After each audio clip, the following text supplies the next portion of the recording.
Bonjour à tous. Je fais cette vidéo pour revenir sur les raisons pour lesquelles on a interdit aux musiciens congolais de jouer des spectacles en France. Alors à la base, si on leur a interdit, c'est parce qu'on estimait qu'ils étaient trop vénales et qu'ils n'avaient aucune conscience politique. On les a même appelés collabos, voilà.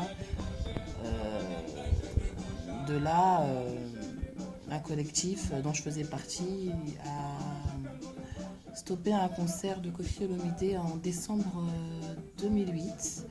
Et à partir de ce moment, cette interdiction s'est généralisée à tous les musiciens congolais. Donc voilà les raisons qui ont motivé les combattants à arrêter les musiciens à jouer ici. Or aujourd'hui, on entend des choses comme oui, bah combattants, soki basala ango eza pour la kimite à mabe, eza pour bazalaki na ba rempli na ba musiciens, bazalo bon, on entend tellement de théories qui sont fausses. Et ce que je peux comprendre parce qu'en fait comme je l'ai dit, ça va faire 10 ans que cette situation perdure. Du coup, les gens ont carrément oublié la base de la chose. Parce que ce qui est sûr, c'est que quand on punit une personne, il faut qu'il y ait un début et une fin. Je vais prendre l'exemple d'une mère qui va punir son enfant, elle va le mettre au coin 10-15 minutes. Et après ça, elle va lui dire, voilà, la punition est levée, maintenant tu te tiens correctement, tu seras puni de nouveau. De même, en justice, quand un juge va condamner une personne parce qu'elle a commis un délit, par exemple, elle va le condamner X temps. Et après cette condamnation, la personne va être libre de pouvoir vaquer à ses occupations. Mais surtout, elle va donc condamner une personne à un temps précis. Et c'est la seule façon de faire en sorte qu'une punition soit efficace. Parce que quand on punit une personne, c'est parce qu'elle a mal agi et qu'on veut lui faire prendre conscience du fait qu'elle est mal agi.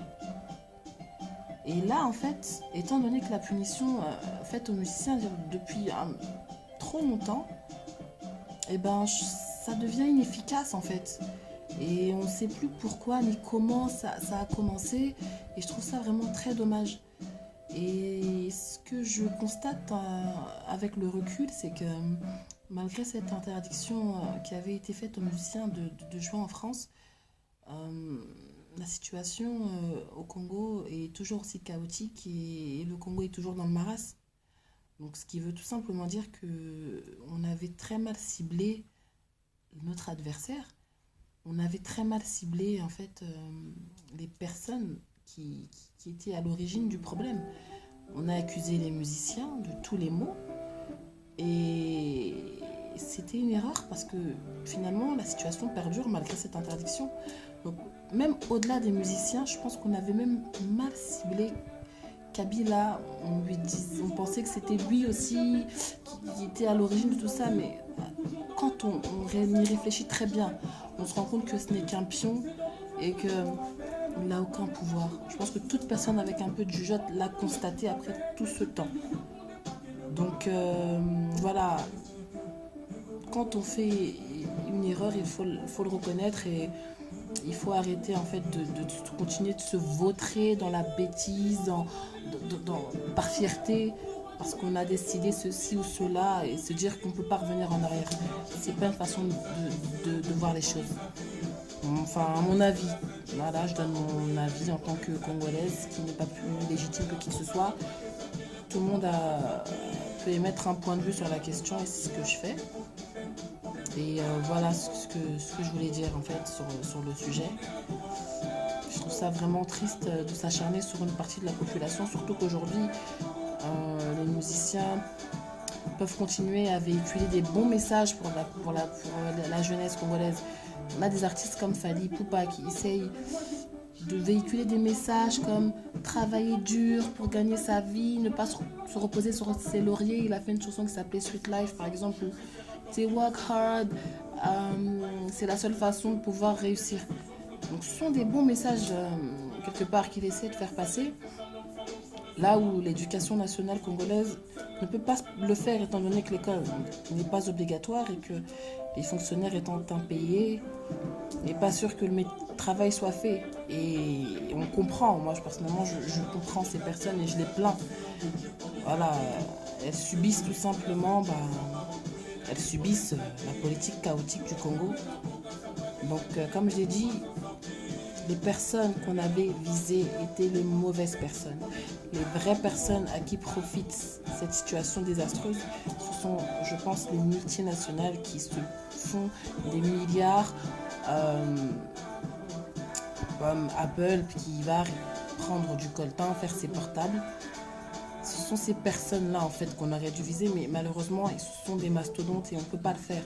Et puis même quand on voit qu'en Europe c'est pareil, par exemple, on a les industries du tabac qui sont tout simplement à l'origine de corruption et qui votent les lois au Parlement impunément. Personne ne fait rien parce qu'ils sont trop puissants. Donc je pense qu'aujourd'hui, on devrait se concentrer sur des choses plus palpables et plus efficaces comme l'aide humanitaire et tenter d'envoyer des denrées alimentaires aux populations qui souffrent et qui en ont besoin. Ce sont vraiment des actions qui seraient beaucoup plus efficaces en fait. Et c'est ce qu'on devrait essayer de faire. Ce serait une bonne chose plutôt que de continuer à s'acharner sur les musiciens. De même, admettons que des Ivoiriens, des Camerounais ou des Gabonais aient envie d'écouter la musique de ces artistes-là. Est-ce qu'on va leur dire, oh non, ils ont distraire Bissot, tout ça, pour ça, se concentrer? Non, parce que en vrai, Soyez Babengisi Bango, c'est pour leur diaspora à eux, pas pour nous. Donc normalement, ça ne devrait pas nous impacter. Et dans tous les cas, toute personne a son libre arbitre et doit pouvoir décider par elle-même de ce qu'elle a envie de faire. On ne peut plus imposer par la force les choses aux gens. Oui, non, toi tu vas pas faire ceci, cela. Si tu estimes que Okozala distrait par la musique, aucun des concerts à Falite, aucun des concerts à Watate, à Bengisio, à Zate. Et puis on n'oblige personne en fait. Bazo ça, Moussa na bango, tout Tikape bango, bah, ça la bango parce que on peut pas empêcher les gens, comme je le dis, c'est pas correct en fait.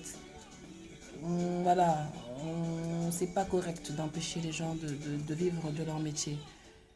Si tu te sens pas capable de penser à ton pays et en même temps aller à un concert, libre à toi de rester chez toi. Ce qui, bah, musicien, ta musique. Mais on ne peut plus continuer à empêcher les gens parce que la musique du Congo a dépassé les frontières de notre pays. Elles ne nous appartiennent pas en fait. Ce sont des personnes qui appartiennent à tout le monde. Leur musique est internationale. Un Congolais ne peut pas dire sous prétexte qu'il est Congolais que Wata Kobetate ou Kofia ou Fala Obetate ou autre. C'est pas correct. Enfin, à mon humble avis, c'est ce que je pense et je pense que beaucoup de personnes pensent pareil et qu'il est temps en fait de laisser les gens faire ce qu'ils veulent, tout simplement. Et de se concentrer une fois de plus sur les choses importantes. Tubazo, Kufanzala, c'est de mettre en place de vraies choses pour aider les populations à ne plus mourir de faim, par exemple. Ce serait un bon début. Vous savez, aujourd'hui, l'éducation nationale au Congo est tellement inexistante que on devrait travailler de concert avec les musiciens pour essayer de véhiculer des messages forts à la jeunesse, au lieu de se déchirer entre nous. Ça profite que aux multinationales. En fait, le fait qu'on se déchire, l'union fait la force, tout le monde le sait. Alors, au lieu de nous déchirer, franchement, essayons de nous entendre et de laisser les gens vivre leur vie. Donc, voilà ce que je pouvais dire là-dessus. Merci.